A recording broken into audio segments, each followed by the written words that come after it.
भारत आणि अमेरिकेमध्ये व्यापार युद्ध पेटलंय। ट्रम्प यांच्याकडून आणखी 25% टॅरिफची घोषणा केली गेली आहे। भारतावर आता एकूण 50% टॅरिफ हा लावला गेलाय। 50% टॅरिफ लावत ट्रम्प यांनी मनमानी केली आहे। अमेरिकेचे राष्ट्राध्यक्ष डोनाल्ड ट्रम्प यांनी अखेर आपली मनमानी करत बुधवारी रात्री भारतावर आणखी 25% प्रतिपूर्ती कर लादण्याच्या आदेशावर स्वाक्षरी केली आहे। अमेरिकेच्या या मनमानीमुळे भारत अमेरिका व्यापार युद्ध पेटलंय। दोन्ही देशांत व्यापारी तणावही निर्माण झालाय। ट्रम्प यांच्या या मनमानीमुळे भारतावर आता 50% आयात शुल्क लादलं गेलंय। रशियाकडून तेल खरेदी करणं न थांबवल्यामुळे भारताला हा मोठा आर्थिक फटका बसला असला अमेरिकेनं दावाही केलाय। या नव्या निर्णयामुळे भारतीय उत्पादनांवर लागणारं एकूण शुल्क आता 50%वर पोहोचलंय। दोन्ही देशांमधील व्यापारी संबंध हे आणखी ताणले गेलेले आहेत।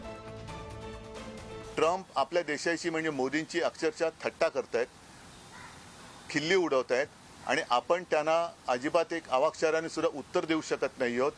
त्यांना जाब विचारणं तर सोडाच, पण त्यांना एका अक्षराने काही उत्तर देऊ शकत नाही आहोत। शेवटी आपला देश, आपल्या देशाचं सरकार चालवतोय कोण?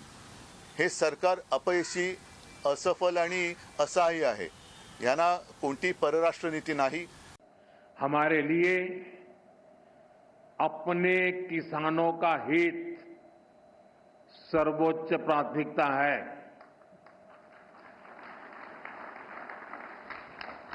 भारत अपने किसानों के, पशुपालकों के और मछुआरे भाई बहनों के हितों के साथ कभी भी समझौता नहीं करेगा।